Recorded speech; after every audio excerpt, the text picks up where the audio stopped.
Breaking news. Aghori వలలో చిక్కుకున్న శ్రీవర్షినికి ఎట్టకేలకు విముక్తి లభించింది. ఆమె కుటుంబ సభ్యులు నిరంతరం చేసిన ప్రయత్నాలు ఫలించాయి. అఘోరి ఫోన్లను ట్రేస్ చేసిన శ్రీవర్షిని కుటుంబ సభ్యులు వారిద్దరూ గుజరాత్ లో ఉన్నట్లు గుర్తించారు. గుజరాత్ పోలీసుల సాయంతో శ్రీవర్షిని అఘోరి వల నుండి విడిపించుకున్నారు.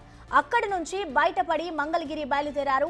అఘోరి నుంచి తనను బలవంతంగా తీసుకువస్తున్నారని మొదట్లో గగ్గోలు పెట్టిన శ్రీవర్షిని ప్రస్తుతం కుటుంబ సభ్యులతో కలిసి మంగళగిరి బయలుదేరింది. ఆమె మనసు మార్చేందుకు కుటుంబ సభ్యులు తీవ్రంగా ప్రయత్నం చేస్తున్నారు. మంగళగిరి తిరిగి వచ్చిన తర్వాత ఆమెకు కౌన్సిలింగ్ ఇప్పించే ఆలోచనలో కూడా ఉన్నట్లుగా తెలుస్తోంది. మరోసారి అఘోరి వద్దకు వెళ్లకుండా కుటుంబ సభ్యులైతే ప్రయత్నాలు చేస్తున్నారు.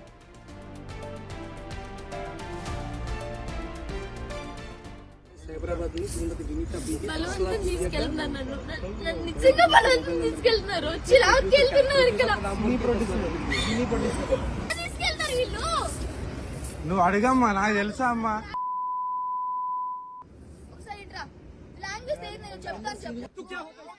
అఘోరి వలలో చిక్కుకున్న శ్రీవర్షినికైతే ఎట్టకేలకు విముక్తి లభించిందనే చెప్పాలి. ఆమె కుటుంబ సభ్యులు నిరంతరం చేసిన ప్రయత్నాలైతే ఫలించాయి. అఘోరి ఫోన్లను ట్రేస్ చేసి ఆమెను పట్టుకున్నారు. ఇటు మంగళగిరికి ఆమె కుటుంబ సభ్యుల వద్దకైతే శ్రీవర్షిని చేరుతోంది. దీనికి సంబంధించిన పూర్తి సమాచారాన్ని మా ప్రతినిధి, మా అసోసియేట్ ఇన్పుటేటర్ అశోక్ అందిస్తారు. అశోక్, బేసిక్గా వర్షిని వ్యవహారం చాలా రోజుల నుంచి కూడా హాట్ టాపిక్గా ఉంది. ఒక అమ్మాయిని అఘోరి ఏ విధంగా ట్రాప్ చేసి తీసుకెళ్ళిపోయాడు, ఎందుకు వెళ్ళింది అనేది విపరీతమైన చర్చ నడుస్తుంది. అఘోరి ఇష్యూనే గత 6 నెలల నుంచి తెలుగు రాష్ట్రాల్లో కూడా నానా హల్చల్ చేస్తున్నాడు అఘోరి. అతని మీద కూడా రకరకాల వివాదాలు ఉన్నాయి. ఎక్కడికి వెళ్తే అక్కడ గొడవలు పెట్టుకోవటం, టోల్ గేట్ల దగ్గర కొట్టడం, పోలీసుల మీద తిరగబడటం, అలాగే ఇతర అఘోరీల మీద దాడులు చేయటం, ఇట్లా రకరకాల అంశాలతో ఈ అఘోరి తీవ్రమైన వివాదాస్పదం అవుతూ ఉంటే ఆ వివాదంలోకి వర్షిని వ్యవహారం మరింత వివాదం అవుతోంది. తణుకు బాబాకి సంబంధించిన వ్యవహారంలో మొదట వర్షిని పేరు వినపడింది. సో అక్కడి నుంచి మొదలై చివరికి వర్షిని కుటుంబాన్ని కూడా వదిలిపెట్టి ఈ అఘోరి వెంట వెళ్ళిపోవటం. సో ఇప్పుడు ఏకంగా అఘోరి అమ్మాయిని తీసుకుని గుజరాత్ వరకు వెళ్ళిపోవటం, అక్కడ పోలీసుల సాయంతో వర్షిని తల్లిదండ్రులు తమ కూతుర్ని వెనక్కి తీసుకొచ్చే ప్రయత్నం చేయటం, ఇదంతా కూడా ఒక హల్చల్ అవుతుంది. అసలు అఘోరి దగ్గర ఏమి నమ్మి ఎందుకు వెళ్ళింది వర్షిని అనేది ఇప్పుడు వెరీ ఇంట్రెస్టింగ్గా ఉంది. ఓ పెళ్లి కావాల్సిన అమ్మాయి, చక్కగా బీటెక్ చదువుకున్న అమ్మాయి ఎందుకు అఘోరిని వెంట ఎందుకు వెళ్తోంది అనేది ఇక్కడ మనం చూడాల్సి ఉంటుంది. ఇక అఘోరి అమ్మాయిని పెళ్లి చేసుకున్నాడంటే ఇంకొక ప్రచారం జరుగుతుంది. సో ఇక్కడ అఘోరి మాత అని చెప్పుకుంటున్నాడు, అతను ఇంకొక అమ్మాయిని పెళ్లి చేసుకోవడం ఏంటి అనేది ఎవరికి కూడా అర్థం కాకుండా అదొక టోటల్గా ఇదొక మిస్టరీగా ఉంది. సో ఈ నేపథ్యంలో వర్షిని ప్రస్తుతం గుజరాత్ నుంచి తీసుకొచ్చే ప్రయత్నాలు చేస్తున్నారు. ఇప్పటికే ఆమెను తీసుకురావడానికి విష్ణు అనే వ్యక్తి వెళ్ళాడు. అఘోరి నుంచి పోలీసుల సాయంతో వర్షినిని కాపాడి వెనక్కి మంగళగిరి తీసుకొచ్చే ప్రయత్నాలు చేస్తున్నారు. ప్రస్తుతం మంగళగిరిలో ఉన్న వర్షిని తల్లిదండ్రులు కోటయ్య అండ్ స్వరూప, తల్లి స్వరూప ఇద్దరు కూడా మనకు అందుబాటులో ఉన్నారు. నమస్తే అండి కోటయ్య గారు. నమస్తే సార్. ఇప్పుడు మీ అమ్మాయి బయలుదేరిందండి? బయలుదేరండి. మా పిల్లలు ఇద్దరు తీసుకొస్తున్నారు, మా అబ్బాయిలు. ఓకే, విష్ణు, శ్రీహర్ష. ఓకే. ఇప్పుడు గుజరాత్లో ఉన్నట్టు మీకు ఎలా తెలిసిందండి? మంగళగిరి పట్టణ పోలీసులు ఉన్నతాధికారులు రవీంద్ర గారు, శ్రీహరి గారు ఎప్పటికప్పుడు లొకేషన్ పెట్టండి మా పిల్లలకి. ఓకే. తెల్లవారుజామున 2 గంటలకు 3 గంటలకు ఫోన్ చేసి అడిగినా సరే లొకేషన్ పెట్టి హెల్ప్ చేశారు చాలా. ఓకే.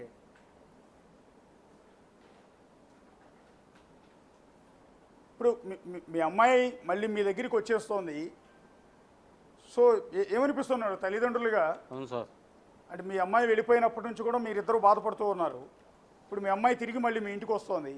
వాస్తవంగా మా ఇంట్లో గ్యాస్ మీద రైస్ అన్నం వండి మా మిస్సెస్ వంట చేసి పిల్లలు వెళ్ళినాక మళ్ళీ నిన్న మొదలేసింది. నిన్న వంట చేత మొదలేసింది. నిన్న నుంచి అన్నం వండుతుంది ఇంట్లో.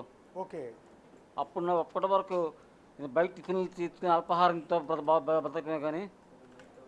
ఓకే. ఇప్పుడు మా అమ్మాయి వచ్చిన ఆశాతిరేకంలో వంట చేస్తుంది ఇంట్లో. ఓకే. దీనికి మీ బిగ్ టీవీ వాళ్ళు చాలా సహకారాలు ఇచ్చారు మాకు. మొదట్లో పోలీసులు కేసు తీసుకుంటాక నిరాకరించారు.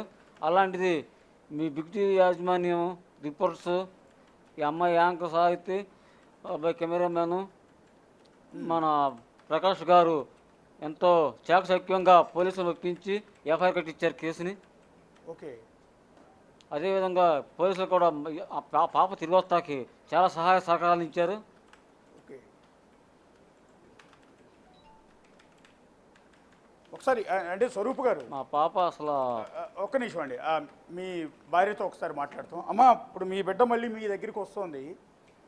ఇప్పుడు అమ్మాయి ఏమంటుందంటే, అక్కడ గుజరాత్లో మాట్లాడిన వీడియో కూడా విన్నాం, నేను మేజర్ని, నా ఇష్టం వచ్చినట్టు నేను వెళ్ళిపోతాను అని. సో ఇప్పుడు ఇవాళ రేపో మీ ఇంటికి వచ్చేస్తుంది మళ్ళీ మీ అమ్మాయి. రేపొద్దున మరొకసారి అఘోరీతో వెళ్ళిపోదన్న గ్యారంటీ కూడా ఉండదు. మరి మీ బిడ్డను ఎలా కాపాడుకుంటారు అతని దగ్గరికి వెళ్లకుండా? కంపల్సరీ మేము కాపాడుకుంటామండి. ఆ పిల్లకి వశీకరణ చేసి మరుగుమందు పెట్టారండి. ఆ మరుగుమందు కక్కించుకుని వశీకరణ పూజలు మేము కేరళ తీసుకెళ్ళి పిల్లకి పూజలు చేపించుకుంటామండి. పిల్లని వదిలే ప్రసక్తే లేదండి. ఈ తేప జాగ్రత్తగా చూసుకుంటామండి. ఇప్పుడు అఘోరీ ట్రాప్ చేసి మీ అమ్మాయిని తీసుకెళ్ళాడా, మీ అమ్మాయి ఇష్టపూర్వకంగా వెళ్ళింది అతనితో పాటు? అఘోరీనే ట్రాప్ చేశాడండి. ఆమె నీ ఇష్టపూర్వకంగా కాగితం రాసేసి, నేను మేజర్ని, నాకు రైట్స్ ఉండి నేను నా ఇష్టపూర్వకంగా వెళ్తున్నా అని కాగితం రాయమని ఫోన్లో మాట్లాడే ఆడియో మాకు దొరికిందండి. పాప ఫోన్ లాక్కుని మేము ఇక్కడ పెట్టాము. దాని నుంచి మేము రికార్డు తీసామండి. అసలు ఆమె ట్రాప్ చేసి నువ్వు ఇట్లా పోలీసులకి నేను మేజర్ అని చెప్పి వచ్చేయమన్న ఆడియో కాల్ మాకు దొరికిందండి. ఇప్పుడు అసలు అందరికీ అర్థం కాని విషయం ఏంటండి, హలో, ఇప్పుడు అందరికీ అర్థం కాని విషయం ఏంటంటే, ఈ అఘోరీ అసలు మీ ఫ్యామిలీకి ఎట్లా కనెక్ట్ అయ్యాడు? మీకు ఎలా తెలుసు అతను? అతను అనాలో ఆమె అనాలో కూడా అర్థం కావట్లేదు. అవునండి, వాడు అటు ఇటు కాని మనిషి. ఓకే. ఆయన టోల్గేట్ దగ్గరకు వచ్చి పోలీసులను కొడుతూ అలసలు చేసే టైంలో పాప చూడటానికి అని వెళ్ళిందండి. ఓకే. వెళ్ళిన టైంలో ఆమెకి గుడ్లు తీసేస్తే గుడ్లు వేసి అట్లా ఉండకూడదు, రాజేష్ అఘోరి మనుషులుగా ఆమెకు పరిచయం అయ్యారండి. ఓకే. అప్పటికే పాప రాజేష్ అఘోరి దగ్గర 2 సంవత్సరాలు దీక్ష తీసుకుని ఉండటం వల్ల వెళ్ళటం జరిగిందండి. ఓకే. జరిగేసరికి ఆమె అక్కడి నుంచి వచ్చేసినాక ఫోన్ నెంబర్ తీసుకుందంటండి పాపది. అట్లా కాంట్రాక్ట్లో ఉండి పాపని డ్రాప్ చేసిందండి. ఇప్పుడు అఘోరీ మీ ఇంట్లో ఉంది కదా కొన్నాళ్ళు? ఉంది సార్. అంటే ఎలా చేశారు మీరు? అంటే అఘోరీ ఆ రోజు జనసేన పవన్ కళ్యాణ్ ఆఫీస్ ముందు ధర్నాలు అవి చేస్తే పోలీసులు అరెస్ట్ చేశారు. ఆ టైంలో మీ ఇంటికి వచ్చిందని చెప్తున్నారు. అవును సార్. మీరు ఎలా అనుమతించారు ఆమెను ఇంట్లోకి? ఆ టైంలో కారు చెడిపోయిందని ఏడ్చి మమ్మల్ని రిక్వెస్ట్ చేసిందండి, మా పిల్లల్ని, మా అబ్బాయిలని ఇద్దరిని. ఓకే. రిక్వెస్ట్ చేస్తే అప్పుడు పాప కాడ ఉండి అమ్మ ఏడుస్తుంది కదా, ఎవరైనా బాధ ఒకటే కదా, ఒక్క నైట్ కొంచెమని బతివిలాడిందండి పాప. ఓకే. బతివిలాడేసరికి మేము తీసుకొచ్చామండి. తీసుకొచ్చినాక పిల్లకి మాయ మాటలు చెప్పి అయ్యి అంత డబ్బు ఉంది, ఎంత డబ్బు ఉంది, అక్కడికి వెళ్తే అంత ఎంజాయ్ చేయొచ్చు, ఎంత ఎంజాయ్ చేయొచ్చు, నీకు అన్ని ఎవరాయని చేస్తాను, చెక్ పవర్ ఇస్తాను, అవి పెడతాను, ఇవి పెడతాను మాయ మాటలు చెప్పి మళ్ళీ రెండోసారి రావటం జరిగిందండి. ఓకే. ఎన్ని రోజులు ఉందండి మీ అఘోరీ? రెండోసారి వచ్చినాక మీ ఇంట్లో అఘోరీ ఎన్ని రోజులు ఉందండి? ఫస్ట్ టైం వచ్చినప్పుడు 2 రోజులు ఉందండి. సెకండ్ టైం వచ్చినప్పుడు 5 రోజులు ఉందండి. అప్పుడు ఆమెకి మాకు గొడవ వచ్చి బట్టలు మేము బయటకి తీసిరేయటం జరిగిందండి. జరిగితే అమ్మ ఒక రోజు ఉండి వెళ్ళిపోద్ది అని పిల్లలు రిక్వెస్ట్ చేసేసరికి ఒక్క రోజు ఉంచుకుని పంపించేసామండి. అంటే మీ ఇంట్లో ఉన్న కొద్ది రోజుల్లోనే మీ అమ్మాయి వర్షిణిని ట్రాప్ చేశాడు అనుకోవచ్చా?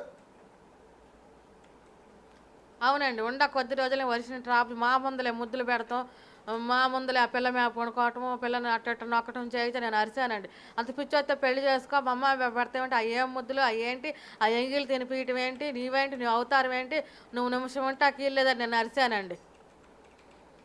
అరిసి అల్లగొట్టేసామండి. మరి అప్పుడు మీ అమ్మాయి ఏమనేది కదా అతన్ని? సో ఆమె మాకు కూడా మా అమ్మాయి ఫస్ట్లో చేతరించుకుందండి.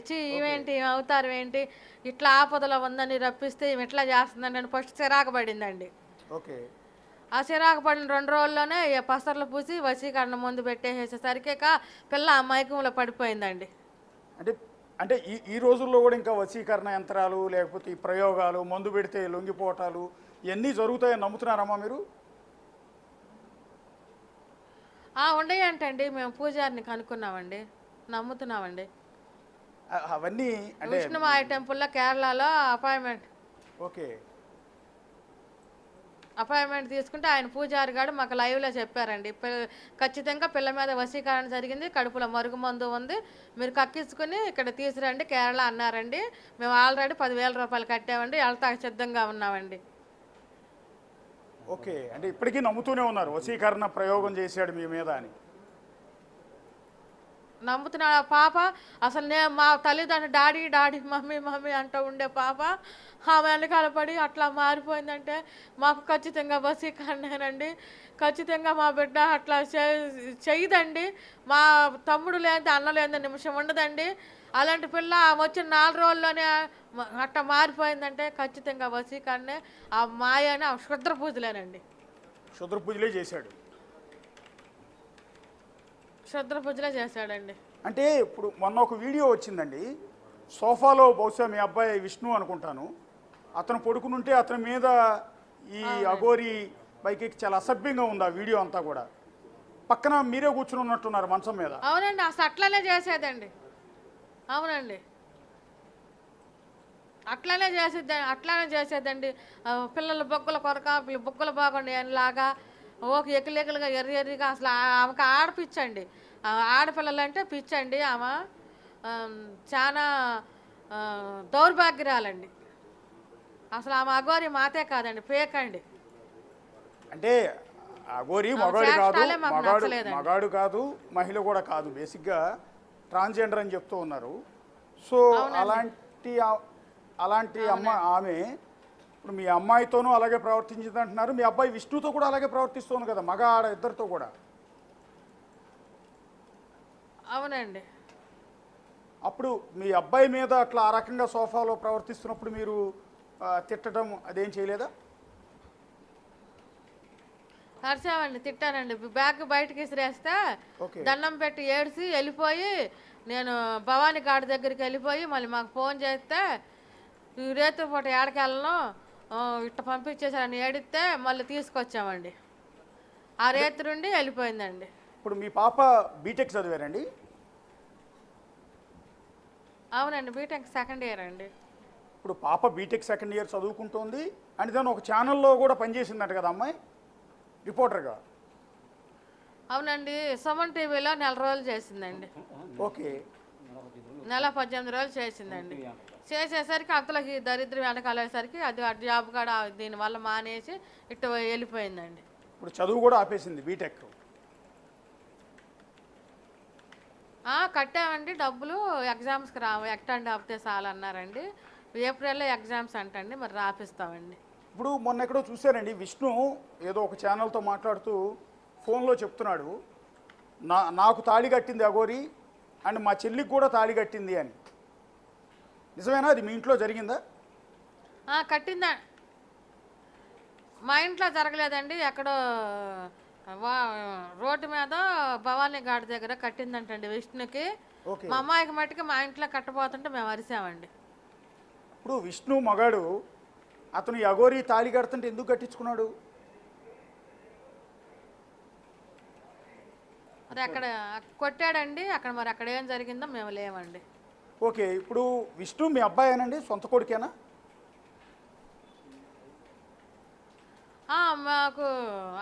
మాకు మా ఆయనకి జాబ్ పోయిన టైంలో మా పిల్లలిద్దరూ అక్కడ విష్ణు దగ్గర పనిచేశారండి. ఓకే, పనిచేసిన టైంలో పిల్లల్ని కొద్దిగా చదివేయటము, పిల్లల్ని దగ్గర జాగ్రత్త చేయటం చేశాడండి. అంటే మీ కొడుకు కాదు? కొడుకు కాదండి, మాకు కొడుకుగానే ఎప్పుడు మా ఇంట్లోకి వచ్చి మేము పెంచుకున్న కొడుకులాగా హ్యాండ్సప్ చేసుకున్నామండి. అంటే ఇక్కడ కొంత విచిత్రంగా ఉంది, కొన్ని అనుమానాలు ఉన్నాయి, రకరకాల చర్చ జరుగుతుంది బయట. మీ అబ్బాయి అఘోరితో, అదే మీ అబ్బాయి అని చెప్పుకుంటున్న విష్ణు అఘోరితో తాళి కట్టించుకోవటం, మీ అమ్మాయికి అతను తాళి కట్టానని చెప్పటం, అండ్ దాన్ని ఇప్పుడు గుజరాత్ వెళ్ళినప్పుడు కూడా అక్కడ మీ అమ్మాయిని తీసుకొచ్చే క్రమంలో విష్ణు మాట్లాడిన భాష కూడా చాలా అసభ్యంగా ఉంది. మీ కూతుర్ని ఏ రకమైన భాషలో తిట్టాడు చూసారా మీరు? అవునండి, బూతులు మాట్లాడతాడండి ఆయన. అంటే ఎట్లా మీ ఆడపిల్ల, పెళ్లి కావాల్సిన ఆడపిల్ల బీటెక్ చదువుతోంది, సరే మీకేదో ఆశ్రయం ఇచ్చాడనో లేకపోతే మిమ్మల్ని ఆదుకున్నాడనో అలాంటి వ్యక్తి మీ కూతుర్ని పట్టుకుని అంత దారుణమైన భాష, ఎలా అంటే మరీ దారుణంగా నువ్వు ఎవరితో పడుకున్నావు కూడా నాకు తెలుసు అంటే నిజంగా మాకే కడుపు మండిపోతుంది, మీకు కన్నతల్లిగా మీకు ఎందుకు ఊరుకుంటున్నారు అని. ఆ విషయంలో నేను చాలాసార్లు అరవటం జరిగిందండి. ఆ అబ్బాయిని మరి అంత వక్ర భాషతో మాట్లాడబాక, ఎంత అనుకున్న కూతురు నేను తల్లి దగ్గర, కూతురు దగ్గర, చెల్లి దగ్గర అలాంటి మాటలు మాట్లాడకూడదు నువ్వు అని అరిచానండి. ఓకే, అంటే మీకు విష్ణు మీద విష్ణు వ్యవహార శైలి మీద మీకేం అనుమానం రాలేదా? ఆ మాటల విషయంలో మట్టుకి నాకు కూడా కడుపు మండిందండి, అట్లా మాట్లాడొద్దని చెప్పానండి. సో ఇక్కడ ఇంకోటండి, ఇప్పుడు అమ్మాయి ఏమంటుందంటే నేను మేజర్ని, నా ఇష్టం వచ్చినట్టు వెళ్ళిపోతాను అని అంటుంది. మరి ఏం చేస్తారు అంటే రేపొద్దున మళ్ళీ మీ బిడ్డను కాపాడుకోవాలి అంటే ప్రతి నిమిషం మీ కూతుర్ని కాపలా కాయాల్సిన పరిస్థితి వస్తుంది. కాస్తామండి. నేను పని మానేసి ఆ పిల్ల దగ్గరే ఉంటానండి. ఇంకా నేను కాకుండా మా అక్కాయి ఉందండి, మా బావ పిల్లలు ఉన్నారండి, వాళ్ళు కూడా ఉంటారండి. అందరం కలిసి ఎక్కడికి వెళ్ళనీకోకుండా ఆ మందుల పవర్ దిగేదాకా 1 సంవత్సరం పాటు మేము దగ్గరుండి సెక్యూరిటీ ఇవ్వగలుగుతామండి. అంటే ఆమె చూపించాల్సింది మీరు అన్నట్టు కేరళలో ఉన్న ఎవరో పూజారి దగ్గరకో స్వామి దగ్గరకో తీసుకెళ్ళి మరోసారి మీరు క్షుద్ర పూజలు చేయటమో, వశీకరణ యంత్రం చేశాడని మీరు నమ్మటం. అంటే మేము యాజ్ ఏ మీడియా తరఫున చెప్తున్నాము, మిమ్మల్ని రిక్వెస్ట్ చేస్తున్నాం, కన్నతల్లిగా మీ బాధ మాకు తెలుసు కాబట్టి చెప్తున్నాం, వాటిని నమ్మొద్దని చెప్తున్నామమ్మా మేము. మీకు ఎప్పటికి కూడా అలాంటివి లేవు. ఒకళ్ళ మీద ఆకుపసరలు ఇస్తే వాళ్ళు వశీకరణం అయిపోవటం, లేదా వశీకరణ విద్యను ప్రయోగించడం, ఇవన్నీ మూఢనమ్మకాలమ్మా. మీకు చెప్పే ప్రయత్నం చేస్తున్నాం.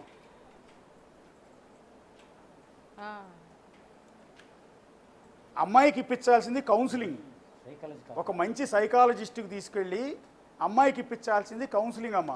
లేదా ఇంకో కారణం కూడా అయి ఉండొచ్చు, మీ బిడ్డ మీ ఇంట్లో ఏమన్నా ప్రాబ్లం ఫేస్ చేస్తే కొంత హెరాస్మెంట్ లాంటిది ఉంటే ఇంకొకళ్ళ దగ్గరికి వెళ్ళిపోవాలన్న ప్రయత్నం రకరకాలుగా చేసే అవకాశం ఉంటుంది. అదేంటో ఒక కన్నతల్లిగా మీరు మీ కూతుర్ని పక్కన కూర్చోబెట్టుకుని మాట్లాడితే మీకు అన్నీ తెలిసే అవకాశం ఉంటుందమ్మా. మాట్లాడతాను సార్, ఖచ్చితంగా సైకాలజిస్ట్ దగ్గరనే కలుస్తామా, అక్కడిక్కడ తీసుకెళ్తాం సార్. అంటే మీకు ఇప్పుడు మీడియా చాలామంది జనం చూస్తూ ఉంటారు, వాళ్ళందరూ కూడా మీ బాధ అర్థమవుతున్నాం. ఒక కన్నతల్లిగా మీ కూతుర్ని దూరం అయితే ఎంత బాధపడతారు అని కూడా. అఘోరీ లాంటి వాడి దగ్గరికి వెళ్ళిపోతే పెళ్లి కావాల్సిన పిల్ల, పక్కగా చదువుకోవాల్సిన పిల్ల, రేపు మంచి ఉద్యోగం చేసుకునే అమ్మాయి ఈ విధంగా అఘోరీ దగ్గరికి వెళ్ళిపోయి అల్లరి పాలవుతుంటే బాధపడతారు సహజంగా. కానీ మీకు చేసే విజ్ఞప్తి ఏంటంటే మీరు ఇంకోసారి మళ్ళీ తప్పు చేస్తున్నారు. మీరు కేరళ తీసుకెళ్ళి ఆ వశీకరణ విద్యలు లేకపోతే ఏదో పసర తాగిచ్చాడు వాటి నుంచి బయటపడిస్తాం, కక్కిస్తాం, ఇవన్నీ అని వాళ్ళెవరకు మళ్ళీ డబ్బులు కడుతున్నారు. ఎవరో పూజారి చెప్పాడు, ఎవరో స్వామీజీ చెప్పాడని. సరే సార్, సైకాలజిస్ట్ని పెడతాం సార్. ఒక్కసారి కోటయ్య గారు గుంటూరు మానస హాస్పిటల్కి తీసుకెళ్తాం. కోటయ్య గారు ఇప్పుడు మధ్యలో సైకాలజికల్గా అవునండి, అవును చెప్పండి సార్. చెప్పండి అండి. మీరు చూపించాల్సింది సైకాలజిస్ట్కి, మేము ఏమంటామంటే మళ్ళీ మూఢనమ్మకాలు తీసుకెళ్తాం. నేను సైకాలజికల్గా చూపిద్దామని గుంటూరు వరల్డ్ క్లబ్ రోడ్లో హాస్పిటల్ రోడ్లో మానస హాస్పిటల్ అని ఉందండి. ఓకే, ఆ మానస హాస్పిటల్ డాక్టర్ దగ్గర సైకాలజికల్గా చూపించి కౌన్సిలింగ్ ఇప్పిద్దాం పాపకి. ఓకే, అదేవిధంగా ఈటీవీలో వచ్చిద్దండి ఇది కథ ప్రోగ్రాంలో డాక్టర్ కళ్యాణ్ చక్రవర్తి గారు ఉండరు, ఆయన దగ్గర అపాయింట్మెంట్ తీసుకుని ఒకసారి కౌన్సిలింగ్ ఇప్పిద్దాం చూస్తున్నాం సార్. అది మంచి ఆలోచన అండి. మీరు మళ్ళీ కేరళలో ఎవరో స్వామీజీకి 10,000 రూపాయలు కట్టాము, అక్కడికి తీసుకెళ్ళి ట్రీట్మెంట్ ఇప్పిస్తామంటున్నారు మీరు. అది కరెక్ట్ కాదు, దానివల్ల ఎలాంటి ఉపయోగాలు ఉండవు. మరోసారి మీరు ఉన్న ఆస్తులు అమ్ముకుని డబ్బులని తీసుకెళ్ళి వాళ్ళకి తగలేయటం తప్ప మీ కూతురు ఏ మార్పు రాకపోవచ్చు బహుశా.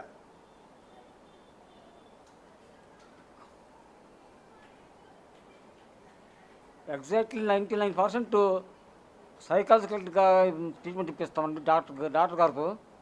ఓకే, అదొకటి. మరియు మా కుటుంబ సభ్యులు ఉన్నారు కదా, మా పేరెంట్స్, మా అక్క, మా అన్నయ్య సోదరులు ఉన్నారు కదా, వాళ్ళతో కూడా కూర్చోబెట్టి కౌన్సిలింగ్ ఇప్పిస్తాం. ఎందుకంటే మొదటి నుంచి ఆ పిల్ల ప్రవర్తన ఎలా ఉండేది, ఇప్పుడు ఎలా ఉంది పిల్ల మనకు అర్థమవుతుంది కదా.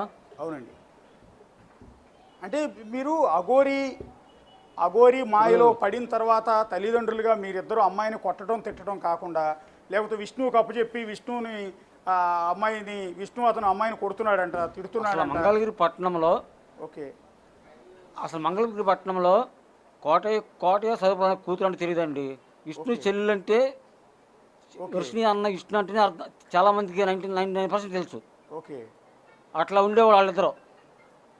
కానీ అతను కొడుతున్నాడని చెప్తోంది కదా అమ్మాయి. విష్ణు అనే అతని వల్ల నాకు ఇబ్బంది కలుగుతుందని చెప్తోంది అమ్మాయి. లేదండి, కొడతం లేదు, ఏం లేదు. మేమే చెప్పి ఇప్పుడు తీసుకెళ్తాకి వెళ్ళినప్పుడు రాను మారం ఇస్తే మాత్రం 2 దెబ్బలు వేసి తీసుకురమ్మన్నాం. మీరే కొట్టమన్నారు. అసలు ఈ అఘోరం మాకేం దొరుకుతాయండి. అఘోరం మాకు తగిలేదు కాదు. మా పాప కాలేజీ వచ్చినాక ఈ జనసేన ఆఫీస్ దగ్గర అవునండి. టోల్గేట్ దగ్గర హల్చల్ చేస్తుంటే ఈ అఘోర పోలీసులను కొడుతూ న్యూస్ రిపోర్ట్స్ని కొడుతూ ఇలా చేస్తుంటే అప్పుడే 2 వీలర్ కాలేజీ నుంచి వచ్చింది. నేను వెళ్తాను పప్పా చూసొస్తానంటే అప్పుడు వెళ్ళింది. వెళ్తే పోలీసులు అన్నారు, బట్టలు చేసి పడితే పోలీసులు అన్నారు, అమ్మ ఎవరన్నా ధైర్య సాహసాలు ఉండాలి, ఆడపిల్లలు ఎవరన్నా వెళ్ళి బట్టలు కట్టండి, మేము వెళ్దామంటే ఆడ మనిషి కదా మీరు వెళ్ళి కట్టండి అంటే